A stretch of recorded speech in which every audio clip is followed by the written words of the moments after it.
Hey guys, I want to wrap up chapter 3 by discussing a few more things about orthography and about the science of teaching reading. And not all of these terms are really in your textbook, but I wanted to put them together especially because a lot of the stuff in this last little lecture is going to be used to fuel your next group project, your orthography student as instructor series.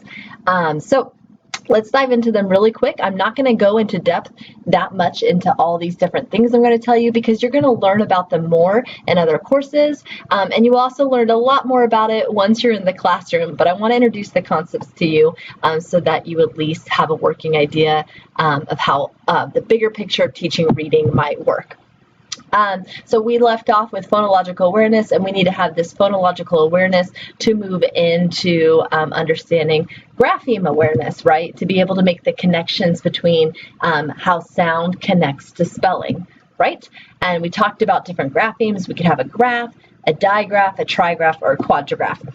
I know we just covered this in the last lecture, but the reason I highlight it again is specifically because the term digraph isn't just something you're going to know as a linguist. It's actually something you're going to share with your students as a teacher. So I had a quick snippet photo I took of one of my sons.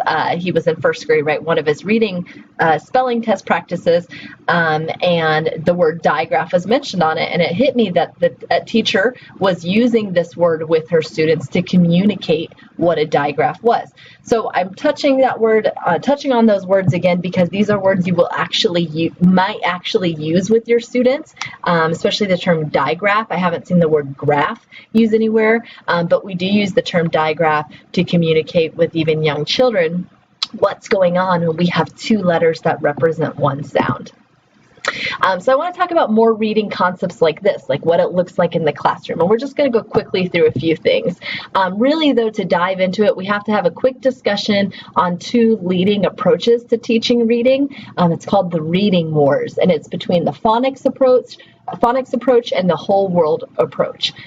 Whenever we've been talking about phonemes, though, and teaching how sound relates to specific letters, specific graphemes, we've primarily been talking about the phonics approach to teaching reading. But there is another approach called whole word that needs addressed as well because it also has a place. Most of the past lectures and most of this lecture is talking about concepts of reading acquisition through the phonics approach. But again, both methods have a place, so let's look at what they look like. The phonics approach focuses on patterns, specifically the patterns between letters and sounds, okay?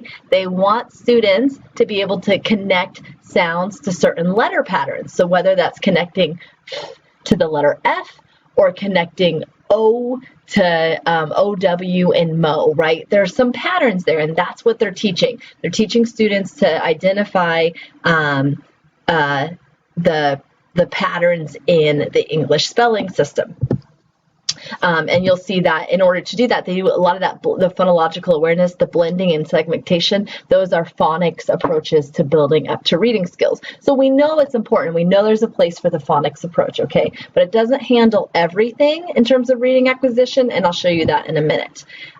So basically with the phonics approach, we're going off the alphabetic principle. The alphabetic principle is that there are predictable relationships between sounds and letters. And children will become familiar with those relationships, and they will use those predictable relationships to make educated guesses when they come across words that they've never seen before. So they'll look at a new word and they'll think of the patterns that they already have ingrained and that they've already recognized in reading, and they'll try to apply it to a new word. So phonics instructions helps children to learn the relationship between the letters of written language and the sounds of a spoken language.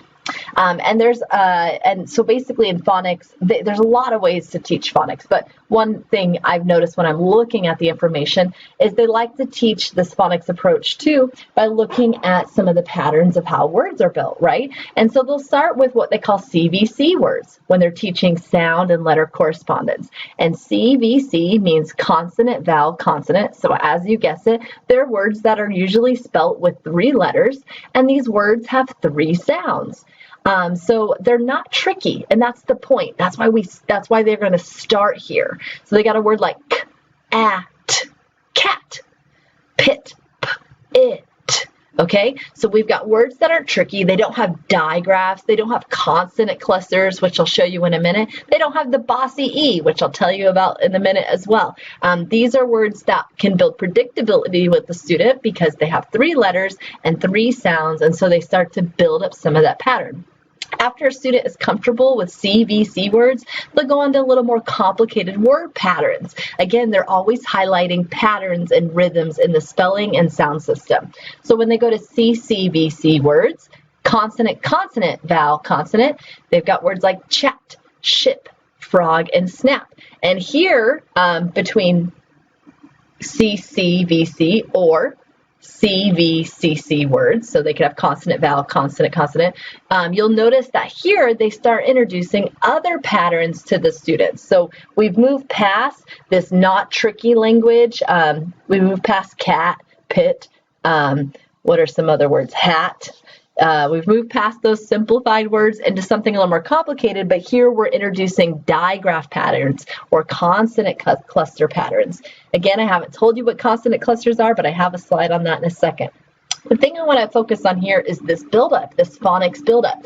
So when we were back on phonological awareness, and we were specifically talking about phonemic awareness, there were 5 areas of phonemic awareness. And remember, these are some of the hardest areas of phonological to reach. There was blending, segmentation, and we are in manipulation. And I told you one of the goals of phonemic awareness was to help students hear initial sounds in a word, final sounds, and middle sounds.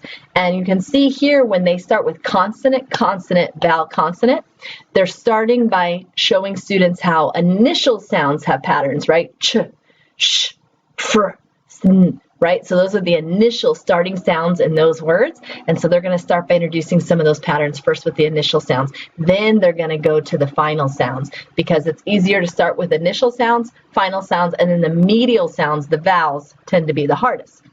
So in phonics, this is kind of the scaffolding approach. We start by showing patterns with short words, and then we get a little bigger when we start showing some of the more technical patterns. Sometimes before CVC words, a teacher might start with CV words like ma, pa, and they're not always full words, but it allows the student to work with vowels and hear different vowels and how a consonant and vowel can come together to produce a blended sound, right? Blending's big in phonemic awareness, or vowel consonant, at, it, showing how we can build vowels, blend vowels with consonants. Now, the thing is most of the times educators can skip the CV or the VC level or not have to spend a lot of time on it, and they can go to CVC. So when you see this type of language, CVC, CCVC, which you will, typically they're talking about the phonics approach, and this is what they mean by these types of words. As students pick up these patterns, right, they start seeing how things can blend and segment. They start seeing the patterns of, okay, these type of letters usually go with these types of sounds. They get better at, so as they get better at decoding, which means they can read a written word out loud. They see a word and they start to decode. This letter goes with this sound, this letter. They can read out loud. The theory is the better they get at encoding. So the better they get at decoding a word and breaking it down to its sounds and reading it that way, the better they're going to get at encoding, means they're going to be, the better they are going to get at spelling. Okay, so that's a really, really short introduction to phonics. And there's a lot of good things going on there, but it doesn't help with everything regarding reading and writing literacies. It actually only accounts all the rules and patterns that they are trying to illustrate through their approaches really can only account for about 50% of the language. Because as you've seen in the history of this class, there's a lot going on with the language, and it's not all one pattern, and there's a lot of anomalies. So with the other half of the language, we have another approach that can kind of help with that. The whole word approach actually skips the decoding process. So remember, in the phonics section, phonics approach, decoding had to do with looking at the word and reading it out loud based on how we can predict the letters match the sounds, right? So in other words, the whole word approach skips decoding. It skips the phonics stage. All the phonics reading, it skips the phonics approach. It skips that from its approach. theory is that children learn to say the word by recognizing its written form. So as their vocabulary grows, children begin to extract rules and patterns that they can use to read new words. So basically, we don't explicitly show them the patterns, right, by scaffolding it with CVC and then CCVC and calling them digraphs. I showed you that example from my son's class where they call it digraphs to draw attention to the pattern. The theory here is that children learn how a word is pronounced by basically memorizing it. And as they memorize words, they will begin to extract on their own patterns and rules. So after exposure to a word, after many exposures, that sounds like a second language issue. So after exposure to a word, children will sight read the majority of the vocabulary they encounter, only sounding out unfamiliar terms. So basically, we're just memorizing a dictionary. It's not that complicated, but we're not really memorizing a dictionary. But that's the theory here, is we're not paying attention to what letters correlate with what sounds, but we're memorizing words. And there's a place for this. So remember, phonics can only account for about 50% of the rules and patterns, only account for about 50% of language. So the other hand, we do have to rely on the whole word approach to deal with words that don't make sense by pattern. And you see this through the whole word approach through things like sight words, okay? So these are words that don't follow patterns or rules. And they're difficult and we can't decode them, so we have to actually memorize them. Here I have some example sight words that are from a second grade sight word reading list. Words that for whatever reason don't follow typical patterns or are difficult and time consuming to decode by sound. And so we just say memorize these, right? Practice these and memorize these. So when you get to this word, you just know what it is without having to decode it down. So there is room for both theories, right? Because sight words makes up for the words, and sight reading like this and memorization can make up for maybe what phonetics can't teach. So here's the thing. Those are a quick introduction to these reading wars, these two different theories. Seemingly both have a place. As a linguist, we don't take one side or the other. As a mom, I might have an opinion, right? I've got two children learning the language, but it's not about that. Linguistically speaking, it's not something we're going to step on. I just wanted you to know about both theories moving forward, because you're going to hear about this in other classes. Now, again, most of what we've been talking about is the phonics approach. And that's not because we're promoting that more than others. It's just because there's a lot of the Texas exams clearly leans towards the phonics approach. So this is terminology you need to know, because you can tell a little bit of, I don't want to say biasness, but there's a heavy-handed side towards phonics in the exams and what they expect you to know. You saw in that last slide when I was talking about the whole world approach that basically sight words and approach and memorization like that can help when a word doesn't follow typical patterns or rhythms in writing, or when it doesn't follow the 6 syllable structures. Now, I'm not going to talk about syllables. I said I would, but I want to keep this much shorter. If you're interested in learning more about the complexity of syllables, I have a link for you here that takes you to some basic readings about 6 different syllable structures. I don't know that this is research-based necessarily, but I found it interesting. And this graph here was illustrating how we move from phonological awareness to deep reading and writing literacy skills. And there's basically 2 different levels of syllable awareness we need to arrive at. There's syllables in terms of hearing syllables in oral language, like apple, opal. So there is syllable awareness phonologically there, but there's another layer of syllable type that we get that we become aware of that helps us at the spelling level, and that happens much later in the process. So if you want to check out this link, you're more than welcome to learn a little bit more about that. Okay, so I want to finish up this lecture by just talking about a couple more reading concepts that are really interesting. So we talked about sight words, and so this is the idea that some words we just need to commit to memory. We just need to get used to how they're spelled, and we know that that word is pronounced this way. It's not about connecting the letters to the sounds, it's just memorization. Conversely, we have something called word families. And word families falls more under the phonics approach. So these are groups of words that have a common pattern or groups of letters with the same sound. So we're talking about sound, right? So we're talking about phonics, and I have the link here. And it's kind of cool because there is pattern. There is some reason to the what may seem like nonsense. I hope I didn't paint English as a completely nonsensical language because there are patterns. So here you've got word families, and again, these are words that have a common pattern of letters with a common pronunciation. So we've got attack, back, black, crack, hack, okay? So we can learn that ack, those two phonemic sounds, actually has a pretty consistent pronunciation with the ACK. ACK has a consistent pronunciation of ack. Okay, now there might be exceptions, who knows, but we have a healthy list here of words that follow that pattern, even with add, bad, brad, cad.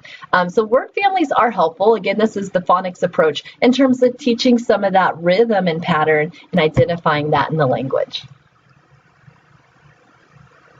And again, that's different than sight words because sight words are words that don't have a word family necessarily. There aren't a group of words that have the same spelling or that rhyme capability that we can use to show a pattern with. And that's why with sight words and the whole word approach, we just focus on memorization. A term that you want to be familiar with is consonant clusters, or also called consonant blends. And these are groups of 2 or 3 consonants that have very distinct predictable sounds. Okay, not sounds like phonemes. I mean, every consonant still gets its phonemic sound, but basically we're so used to seeing these type of consonants together that we know how to pronounce it, okay? Let me show you some examples here. Consonant clusters. These are common consonants that we see together in words, like black, brick, cheese, back, clash, cry, okay? If I ask you to pronounce NTH, so at the bottom line there, I've got 3 consonants together. It's a consonant cluster. How would you pronounce it? Oomph, oomph. You could go down that and you could read it to me, even though they're nonsensical, they're not real words, but you already can predict the sounds you're going to produce because you've seen them enough in words. These are great examples of some more patterns. These are called consonant clusters, and these are types of patterns that we introduce to students because they're predictable, okay? There's not a lot of variability in how we're going to pronounce these. When we teach by the phonics, we talk about short vowels and long vowels. Short vowels are usually, not always, in CVC words, or most, let me say that differently, most CVC words have short vowels in them. So here are the 5 short vowels in English. We also have long vowels in English. This is referring to vowel sounds where its pronunciation is the same as the letter. So to hear that, you've got to say the words. Cake. The vowel there is A, and we say cake. Keep. The vowels there are E, and we pronounce them E. Keep. Bike. The vowel there is an I, and so we give it its name. Bike. Home. The vowel is O, so we say home. Okay, so it's kind of cool. So that's what long vowels do. There are patterns to when a word has a short vowel sound or a long vowel sound. If you follow that link right there, it will take you to basically the patterns or the rules on how we know when a word has a long vowel or a short vowel. And those types of things we explicitly and implicitly teach to young learners because that's some of the patterns that allow them to see this phonetic phoneme, grapheme correspondence, okay? So there are patterns. English isn't nonsensical. I'm going to discuss one of those patterns. So if you go to this link, you'll see this particular, pardon me. There we go. This rule mentioned, and it's about vowel consonant E patterns. So when you see a word that typically single syllable words or the last syllable that ends with a vowel consonant E, we know that that's going to change our vowel sound. It's going to make a long vowel. We call this the silent E or the bossy E. So let's just take a step back and look at this word. That first word there is time, time. If you now think about it, we don't pronounce the E, right? The E is silent. It's called a Bossy E because it's telling us how we have to produce the vowel I. If you take off the E, you get what? Tim. Okay, so let's compare the vowel sounds in time and Tim. Tim. Okay, it's very short. Time, the vowel is very long. It's that long I. Remember, it sounds like its name, I.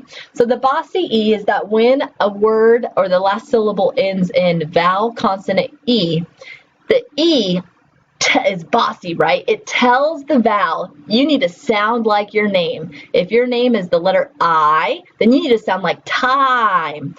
So that's how it works. Now, if you look at those examples in the last line, place, we got the Bossy E on all those, and it makes the vowel sound like its name. A, I, O, you. So place, cake, mice, vote, mute, okay? The Bossy E is awesome, and that was something my kids were being taught in kindergarten. So you will use this. It's a great pattern. So that's an example of how long and short vowels are driven by rules. Now, the other thing I want to talk about is the controlled R or we can call it the Bossy R as well, because we've actually kind of looked at this already. If you remember in the last lecture, we talked about tricky spelling patterns in English, and we had the OR, AR, and ER. And in some ways, we were talking about this concept, the Bossy R. The Bossy R basically is an R that controls how the words sound. It distorts the vowel sound. And when we were looking at it in the last lecture, we talked about how we use the schwa sound before it because it's such a strong R that it controls the vowel enough that we basically make it a schwa. It accounts for roughly 10% of single syllable words. We consider that a pattern. So this is something we explicitly teach with children alongside the Bossy E. We teach the Bossy R. I'm going to play this short clip from this educator. She's very peppy. Probably something you're saying about me. I consider her a little more peppy though, but I like the way she introduces the topic. So if you hadn't heard the topic before, you'll hear it in her little demonstration. Hello again, teachers and families. Oh, Happy Hayes here.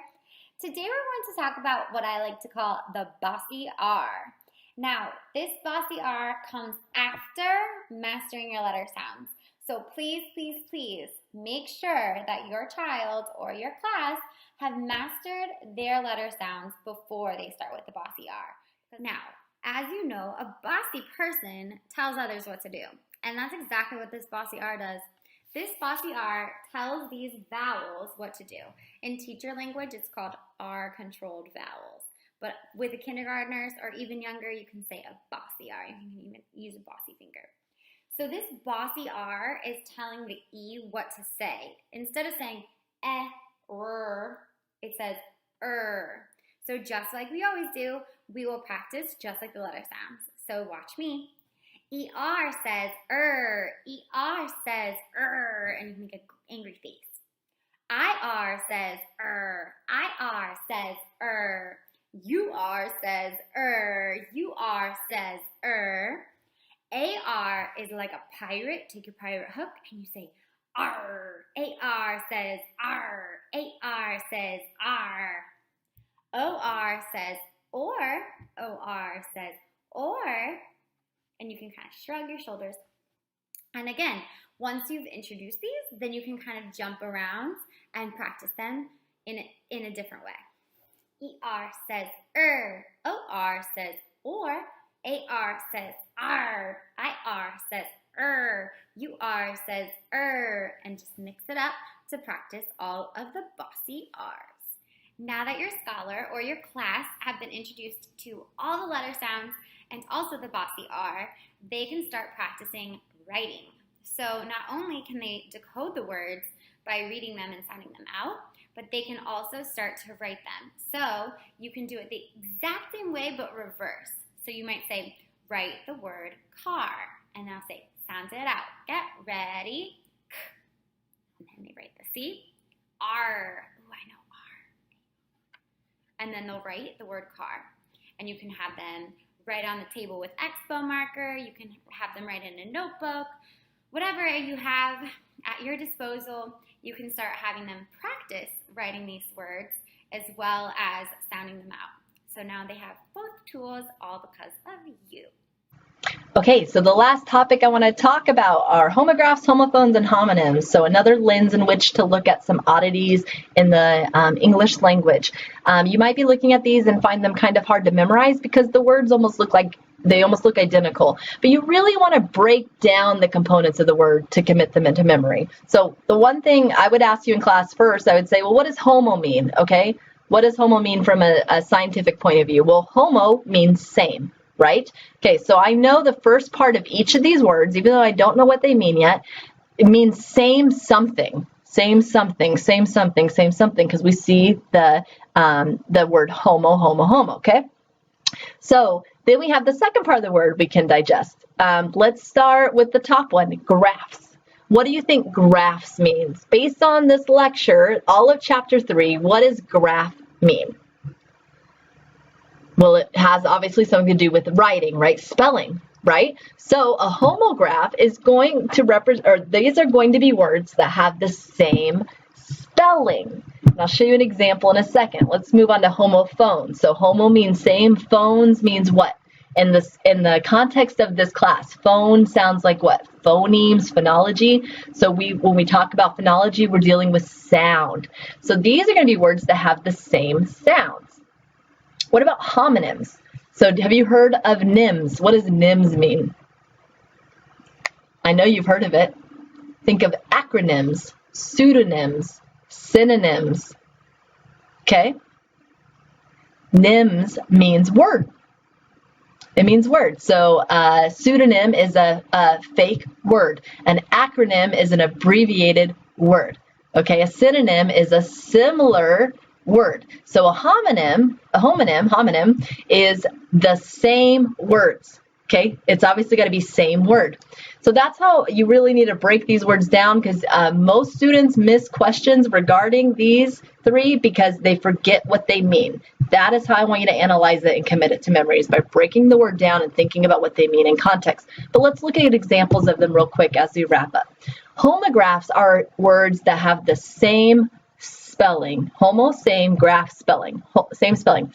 They're words that are spelled the same, but they are pronounced differently, okay? So don't get them confused. Don't think they're spelled the same and they're pronounced the same. That's something else. Homographs are simply spelled the same, but they're pronounced differently. Read. I want to read a book. He read a book. These words are spelled the same. There's tons of them in English, but they are pronounced differently. Okay, so these are considered homographs. Typically, we see a lot when we talked about stress, word stress in the last couple lectures ago, and we talked about progress. Okay, these words are spelt the same, but they are stressed differently, so the pronunciation's different. Counsel, right? What else did we have there? Desert, okay? Words that are spelt the same, but pronounced differently. These are all great examples of homographs. Homophones, on the other hand, are words that are pronounced the same, but they are not spelt the same. Think about these. Sail, I'm going on a sailboat. I'm going to a garage sale. Okay, spelt completely different, but pronounced the same. Homophones are great for the classroom because they really make students think about context. He's going to the sale, right? So sail, he's going to sail. He can't go to the sail. He's going to sail in the ocean. That doesn't make sense. What type of sail? So these words have different definitions, even though they sound the same, but they're spelt different and they have different meanings. So students really have to think about context of use, how the word's being used, to figure out which patterns, which meanings being conveyed, because they sound the same. Homonyms, though, are a combination of both. These are words that sound the same and are spelt the same. Okay, and it looks like I only have 3 examples there, but I basically have 6, and here's why. The word bark, my dog barks, right? Or he, don't bark. I tell the dog, don't bark. And that's obviously, right? Or I could talk about tree bark. I'm pronouncing the words the same. They are spelt the same, but the meaning is completely different. So again, it's forcing students to think about context of use. We've got the word duck. I can mean duck as the animal, quack, quack, quack, or duck, like duck down. I can't even think of a synonym for it, right? Because it can mean lower yourself from something flying at your head. Those are homonyms, spelt the same, pronounced the same, completely different meanings. We also have the word tire. I need to get a tire on my car, or I tire doing all these lectures, right? I grow fatigued. So pronounced the same, spelt the same, but completely different meanings. That's it. That's it. I'm wrapping up that section. These are there's a lot of random tidbits about reading and the process of how we highlight patterns in words and these anomalies also in the language. But if you have questions, contact me. A lot of the terms I used here, again, are going to guide you through your next group work with a orthography, a student as a structure series orthography. If you have any questions, reach out to me as soon as you can, and I'm happy to help you guys. Talk to you soon. Bye.